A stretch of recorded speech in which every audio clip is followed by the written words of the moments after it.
Do you guys want some tips to help increase your hunting success? Then you're going to want to pay attention over the next couple minutes as I share my 5 tips to help you guys in the woods. If you guys are new to the channel, please consider subscribing. If you are already a current subscriber, you guys know what to do. Leave a comment down below, give this video a thumbs up. I'm going to share a few tips with you guys to help increase your odds in the woods. I want you guys to let me know in the comments down below what you guys use and what you're comfortable with that helps increase your odds in the woods, whether that's, you know, something to spraying down, staying scent free, a certain grunt call that you like to use, a certain arrow, a certain broadhead. Leave a comment down below. Hey guys, my name is Dave with Whitetail Obsession Outdoors. Right now we're in Montgomery County, Maryland. We are currently getting rained out. I'm inside the camper right now. There's really not a whole lot we can do. It is just a washout right now. We've been hunting out here for about 3 days now. I'm seeing some rut activity going on, some chasing. So I decided to share these little tips with you guys while I'm stuck in this camper here. Thursday we leave for Florida. We'll be hunting with Antler Grow down in North Florida. So I'll be sharing those hunts with you guys. We have a bunch of videos from this rut vacation that I'm on that I'm going to be sharing as well. So with that said, let's jump right into the video. Tip number 1 should be an obvious one, and that's staying scent free as possible. Now a lot of guys don't agree with that because they say, well, I leave my clothes outside by my four-wheeler, by the gas tank, I smoke cigarettes, I pee out of the tree, and I see deer. Well, I can assure you that staying scent free is a best practice for deer hunting, because I know I've been hunting for 15 years and I can tell you that deer, that's their number one sense, is their smell. So if they smell you, they're gone. You know, you even though you peed out of your tree, or you smoked your cigarette, or you smell like gasoline, or you smell like garlic from cooking dinner the night before or something, trust me, if that deer smells you, he's gone. Now I can tell you from certain experiences that deer will react to smells differently on some properties compared to another. It all depends on that deer. But no matter what, you guys can't be going on there smelling like a piece of garlic, because deer's just not going to come in. Especially if he's downwind of you, he's not going to come in. We've had multiple occasions at this farm here where deer smell you. They're you know, snap your fingers, they're gone. So that's tip number 1. Stay scent free as possible. Please take that into consideration when you're deer hunting. Tip number 2 is stop paying attention to magazines and articles that try to predict a certain day for you guys to hunt. There's all kinds of magazines and articles that come out and say, okay, well, November 2nd, 3rd, and 4th, you need to be in the tree stand. Well, stop listening to that, because nobody in the world can predict a certain day that you can kill a deer or that you're going to see more deer. There's so many factors that play into this, guys. Temperature, humidity, pressure, buck-to-doe ratio, just the property that you're on. There's just so many variables.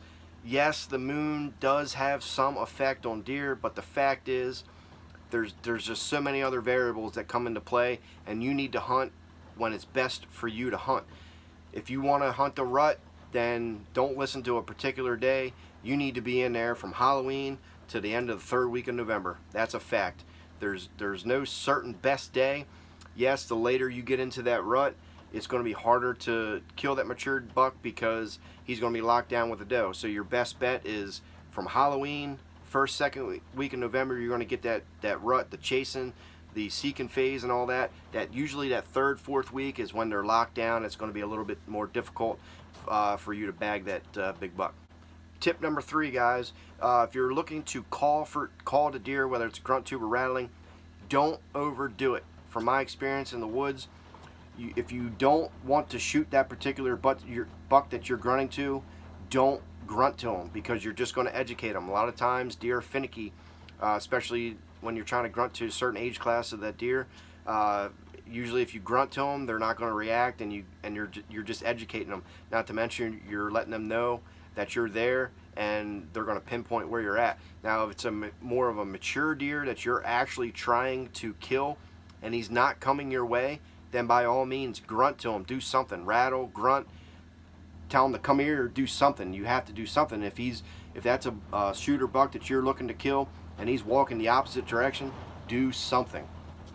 tip 4 is more of a personal experience type thing. I know a lot of guys that like to use deer scents as far as urine based. From my experience over the years, I've pretty much used every product that you can buy on the market, and 90% of the time that urine is going to spook that deer because it's not fresh. I keep seeing all these companies selling deer urine that says it's fresh. Well, yeah, it was probably fresh coming out of the deer, but when it sits on that shelf, you got to think about this, guys. When a company markets a deer urine as fresh, how long has it been sitting there? Has it been sitting in the heat? It might have been in that bottle for a year. You don't know. There's no way to keep urine fresh unless unless you take it from that deer and you bottle it and either refrigerate it or freeze it immediately. Even refrigerated urine is only good for about 6 to 7 days. Then it's going to start, bacteria is going to start building up, and it's going to start smelling like you'll get that ammonia smell. Just think about that, guys, because all these products that you see on the market urine based, I mean, you just open it up, yeah, they put all kinds of preservatives in there to prevent that, but then it's full of chemicals and you just got that ammonia smell. It's not fresh to that deer, so it's not going to be as effective as a product that's frozen. There's a lot of deer urine companies out there now that will the deer pees and they bottle it right away and they freeze it. Typically frozen deer urine will last about 2 to 3 years frozen, and then once you thaw that out, I mean, you have 5, 6, 7 days tops before it starts building up that bacteria and you get that ammonia smell. So if you want to have more success using urine based products, find a company that produces frozen deer urine. Tip 5 is another personal experience type thing. It's with using trail cameras. Now, trail cameras can be an excellent tool for scouting, but sometimes you'll get discouraged because you set a trail camera out and all of a sudden, it's been a month and you got like 2 pictures on it. Well, I can assure you that just because that area that you hung that trail camera only has 2 pictures on it, don't mean nothing. Because I've been using trail cameras for probably, I don't even know, 10 years, I guess, 8 years, something like that. And I've set a trail camera up in a certain area and I'll go to check it. There'll be only a few pictures on there. Well, that just means that that deer is not walking directly in front of that camera. There could be areas where that deer is walking through that area, but it's just not in front of your camera. For an example, I'm hunting Montgomery County, Maryland. We have a trail camera out on bottom of this ridge out in front of the camper here, and I had it there during the summer and even into the fall, and it just didn't get very many pictures. So I was like, oh, screw it, I'm not hunting that spot. Well, I go to hunt it, and there's deer all through there. They just weren't necessarily going in front of that camera. Even though I had it on a deer trail, it just wasn't the highest activity trail in that area. So I mean, I've been hunting this spot, there's been rut activity, all kinds of stuff going on in there, and that trail camera just does not pick that up because they're just not coming through that area. So don't let trail cameras discourage you when you're not getting a whole lot of pictures. Most of the time the deer are still coming through there, they're just not walking directly in front of that camera. That's my 5 tips for you guys. If you guys enjoyed the video, please smash that thumbs up button. I want you guys to leave a comment down below. Let me know what you guys do to help increase your odds of being successful in the deer woods. And I'll see you guys next time.